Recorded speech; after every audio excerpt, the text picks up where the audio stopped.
I am Bon Ku. I am an emergency medicine physician at Thomas Jefferson University Hospital. There, I also direct the health design lab, and I'm a fellow here at the College of Physicians.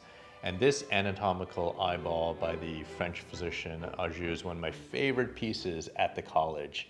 It embodies this convergence of art, science, creativity, and medicine. When you look at it, the first thing that strikes you is that it is a beautiful piece. It almost looks like a piece of art, but it's actually very accurate in terms of its anatomy. And what I love about this piece is that it actually expands, so you can actually look inside of the eyeball. So it's actually made of multiple parts. At my lab, we do a lot of 3D printing and we 3D print anatomical parts, but even with our most sophisticated 3D printers, there's no way I could 3D print something as beautiful as this piece. And I'm impressed by what this physician, hundreds of years ago, was able to create something like this with very simple technology. He just used papier-mâché to do this. So this piece really inspires me as a physician.